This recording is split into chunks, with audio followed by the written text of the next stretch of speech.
Let's talk about it.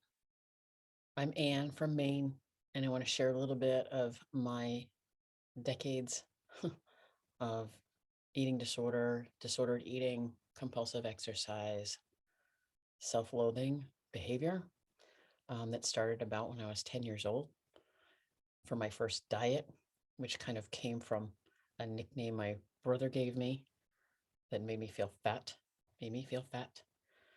Not able to fit into the regular size clothes in the normal department that my friends were fitting into, having to go to a different section.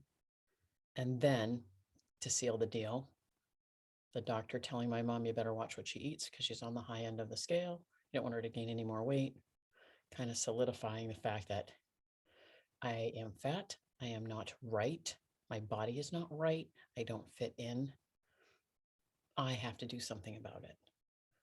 And that's when I started my first diet and got and trapped basically in diet culture and society's thin ideal for decades after that. My first diet landed me in the hospital with anorexia nervosa.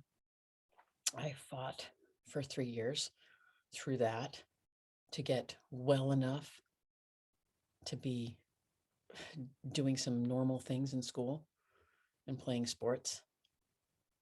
When I went to college and played on a soccer team at college, I had a relapse because we were weighed in. And then I went into fitness, and for 30 years, it fed my disorder: overexercise, dieting, yo yo dieting, gaining weight, losing weight, gaining weight, losing weight, trapped in my brain of never being good enough, never being thin enough, strong enough, smart enough, anything enough, always comparing. And it wasn't until I was lying in a hospital bed, ready to get my leg broken so that I could continue to pound on it, and they weren't able to do the surgery, that I realized enough is enough. That's, I'm tired. I don't want to do this anymore. I'm exhausted. I'm frustrated. I'm angry.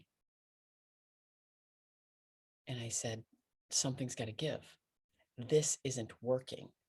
Something else must be out there. There must be another way. And that's when I went back to school for eating disorders. It's when I started to dive into therapy for myself, added some medication. So it was a comprehensive kind of healing. Healing is possible after decades.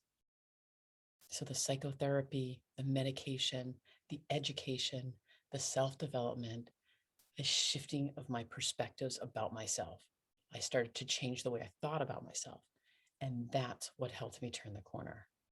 I did some journaling, some meditation, and then diving into some self-help books for my own self-growth. I continue to do that today. I will always do that. Hope and healing is possible.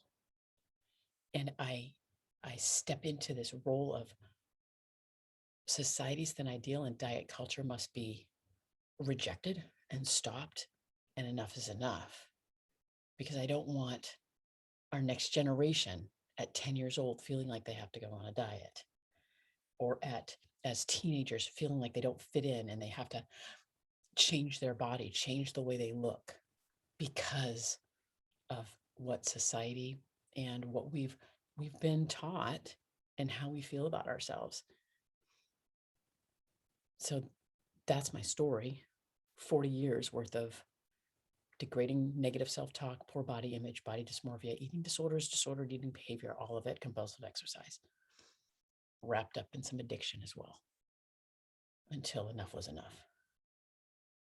And stepping into self-forgiveness, stepping into a new perspective, and stepping into taking responsibility for myself.